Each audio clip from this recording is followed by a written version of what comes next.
Assalamualaikum warahmatullahi wabarakatuh. Berjumpa kembali di channel Hesa Fit Farm Yogyakarta.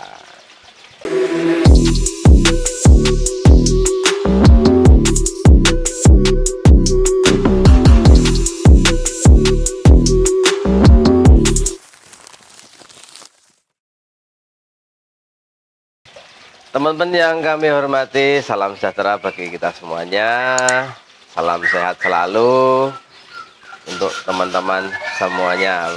Kesempatan pada kali ini saya merangkum beberapa pertanyaan yang ada di video-video yang sudah saya upload di sebelumnya.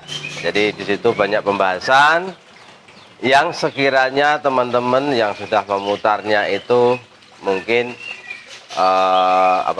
tidak mempelajari dari apa yang sudah dibuat teman-teman untuk berkomentar. Jadi komentar-komentar dari teman-teman semuanya itu apa saja kadang di situ tidak dibaca, sehingga saya mengulas kembali ya. Jadi saya harapkan teman-teman semuanya apabila mempelajari sesuatu di video manapun, sebelumnya bacalah komentar-komentar sebelumnya. Kemungkinan di situ pertanyaan akan sama dan sudah terjawab oleh si pembuat video tersebut. Nah, ini tip ya, tip ketika kita belajar tentang mempelajari video-video yang ada di YouTube, siapapun itu yang mengunggah. Itu cara belajar kita secara cepat, cerdas, cermat. Nah, sehingga tidak berulang-ulang ditanyakan dengan kalimat yang sama dengan jawaban yang sama. Tapi tidak apa-apa, itu hanya sekedar sharing saja. Ini ada beberapa pertanyaan yang nanti bisa dibantu oleh rekan saya.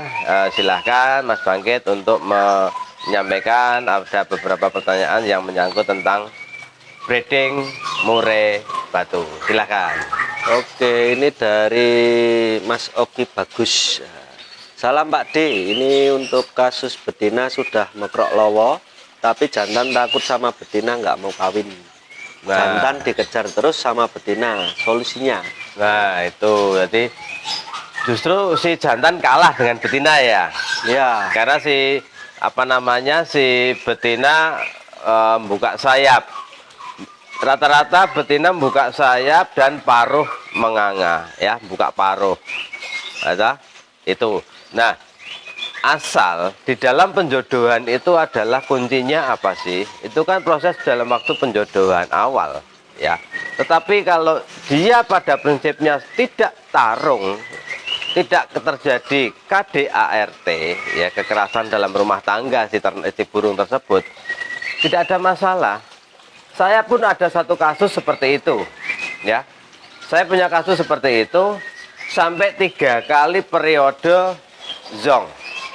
Karena apa? Karena jantan kalah, tapi betina selalu angkut sarang, bertelur, mengeram biasa.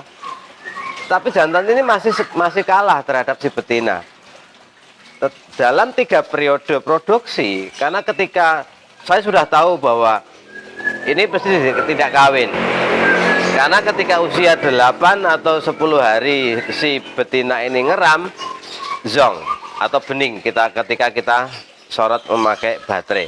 Nah, lalu kita bongkar, sehingga seminggu kemudian betina tersebut angkut sarang dan bertelur.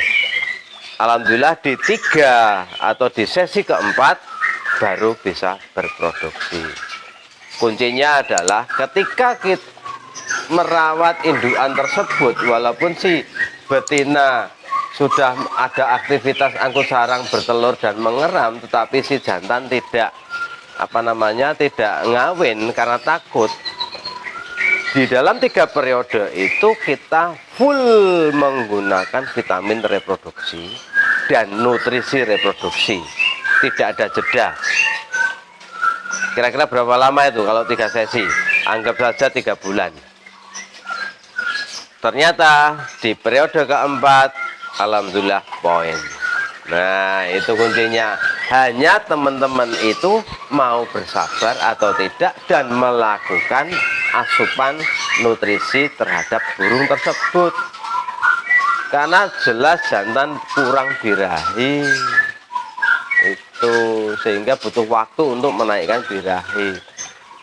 Prinsipnya penjodohan adalah tidak terjadi KDRT maka aman. Walaupun salah satu akan mengalah, tidak apa-apa. Yang jelas nutrisi reproduksi wajib tiap hari, vitamin reproduksi wajib tiap hari. Itu untuk memacu atau mendongkrak baik jantan maupun betina supaya birahi bersamaan. Lanjut. Oke, dari Kak Puji Sekar ini. Kalau sistem kawin cabut itu perlu penjodohan nggak sih Om? Kawin cabut di tempat saya tidak ada yang namanya penjodohan. Namanya kawin cabut, setelah kawin jadi cabut atau diambil jantannya. Ya, jangan salah mengartikan konotasi kawin cabut. Habis kawin dicabut lah, iya. Kalau nggak dicabut ya piye ya. Lengket ya Om. Nah, lengket. Ye. Jadi di tempat saya ada beberapa metode beternak itu banyak. Salah satunya adalah kawin cabut, di mana betina-betina itu tanpa pejantan di dalam satu kandang, ya, baik kandang kecil minimalis maupun kandang besar permanen. Itu bila mana kita sengaja bahwa kalau kita mempunyai betina banyak, jantan hanya satu atau dua, ya, kemudian betina itu sudah birahi angkut sarang, ya, kemudian dari mulai angkut sarang itu nanti di hari ketiga atau keempat kita temukan jantan ngeleper lepas kawin, ya, karena jantan jelas jantan yang dipakai kita untuk kawin cabut itu memang sudah kita persiapkan betul bahwa birahinya selalu standby. Nah, cara perawatannya sudah saya upload di konten sebelumnya. Jadi tidak ada penjodohan ketika kita melakukan ternak secara kawin cabut. Oke, lanjut. Nah, ini dari Kak Adima Syah. Nah, ini yang masalah kawin cabut tadi, Mas. Ini kandang kecil kok nggak stres ya, Om? Nah, kan itu yang betina itu kan kandangnya kecil-kecil tuh. Ya, kandangnya kecil. Nah, kok nggak stres gitu? Ya, tinggal membiasakan saja. Jadi saya sudah berulang kali menyampaikan bahwa saya itu kalau membuat materi indukan pasti dari trotolan. Ya, pasti dari trotolan. Jarang saya membeli indukan yang istilahnya lepas trotol maupun yang sudah berapa kali mabung, artinya dewasa. Jarang sekali. Jadi saya menyiapkan betina itu justru dari trotolan yang sengaja memang saya siapkan nantinya buat indukan. Nah, menyiapkannya si betina trotolan tadi sudah ada di kandang minimalis, ukurannya 50 lebar, tinggi 50 ke belakang, tinggi 60 ke belakang 50. Di situ sejak dia trotol sampai lepas trotol siap tangkar ada di situ, sehingga dia sudah terbiasa di kandang kecil dengan perilaku mempersiapkan indukan. Ketika kita pindah di kandang minimalis yang ada glodoknya, secara otomatis dia sudah terbiasa pada awalnya. Tinggal teman-teman tuh membiasakan bagaimana bahwa menyiapkan indukan itu di kandang kecil supaya tidak stres. Kalau di kandang besar, wah otomatis. Ini kan kita bicaranya adalah kandang kecil, karena beternak murai batu tidak harus di kandang besar atau permanen. Di kandang kecil pun tidak ada masalah. Oke, begitu ya. Nanti disiapkan dari trotolan. Monggo lanjut. Dari Bobby Dwi Safian. Nah, ini betina saya kok ngelawan terus sama jantan ini, nggak mau dikawin. Nah, sama jantannya, padahal jantan udah ngerayu terus bolak-balik masuk glodok. Nah, ini gimana ini Mas? Nah, sekarang pertanyaannya adalah betina itu birahi atau tidak? Artinya birahi atau tidak itu dia ada aktivitas angkut sarang atau tidak, atau justru tidak disiapkan sarang di situ.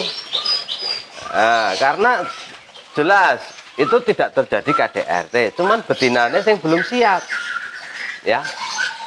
Jelas tidak terjadi perkelahian di dalam kandang antara jantan dan betina. Hanya saja pertanyaannya adalah betina itu siap atau belum. Kalau seperti itu, boleh saya sampaikan betina memang belum siap untuk berproduksi, tetapi jantan tipenya adalah tipe-tipe mau diajak untuk kompromi. Nah, jantan yang model-model seperti itu sangat mudah untuk dipoligami. Nah, itu jadi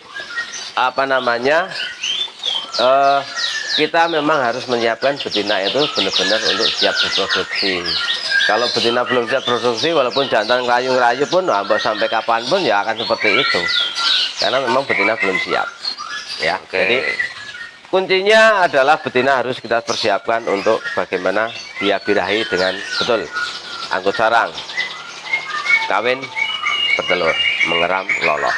Nah, yang harus dilakukan adalah apa? Membuat atau melakukan pola makan yang stabil. Berilah makanan yang berprotein tinggi supaya betina ini segera untuk birahi. Berikanlah nutrisi dan vitamin reproduksi supaya jantan dan betina ini birahinya bersamaan. Berikan secara kontinu, baca aturan pakai ketika teman-teman menggunakan vitamin reproduksi, ya. Itu jangan sampai istilahnya males. Jangan sampai ternak itu kan pengen punya hasil. Kalau sampai males, mana dapat hasil, kan begitu. Sekarang tujuan utama beternak apa? Kembali lagi ke panjenengan, ke teman-teman semuanya. Tujuan beternak itu apa? Kan begitu. Kalau nggak mau berusaha, wah mahal dan sebagainya, mahal mana ketimbang beli burung sama vitaminnya.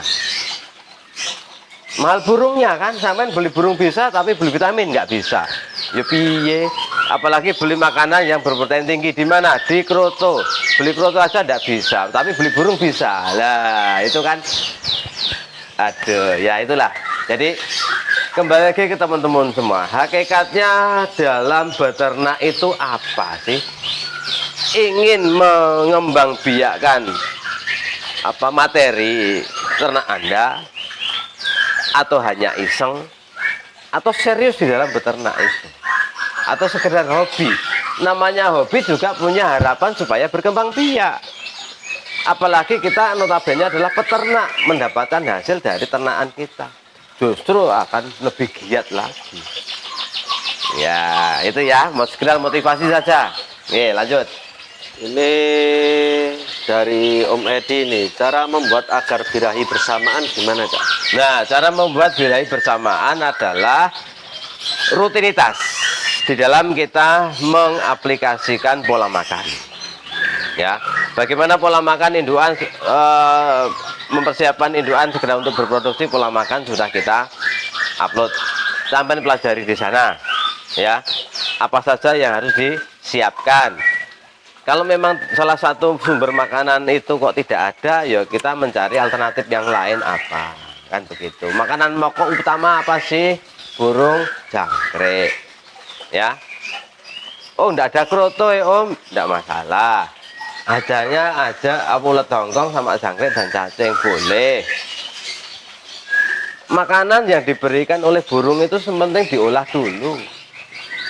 Jangan dari beli datang langsung kasihkan ke burung, jangan. Sampai kan tidak tahu jangkrik itu makannya apa waktu itu, bagus enggak terhadap burung, kan enggak tahu.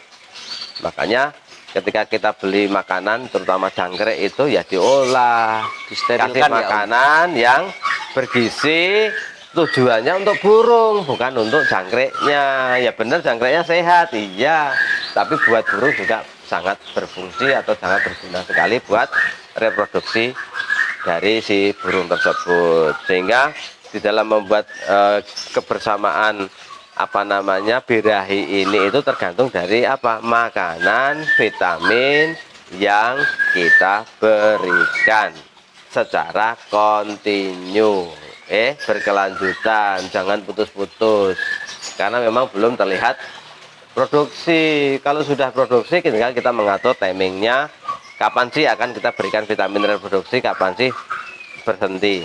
Jadi kita harus tahu tentang karakter burung masing-masing yang kita tangkap. Oke, lanjut. Ini dari Om Bahtiar Effendi.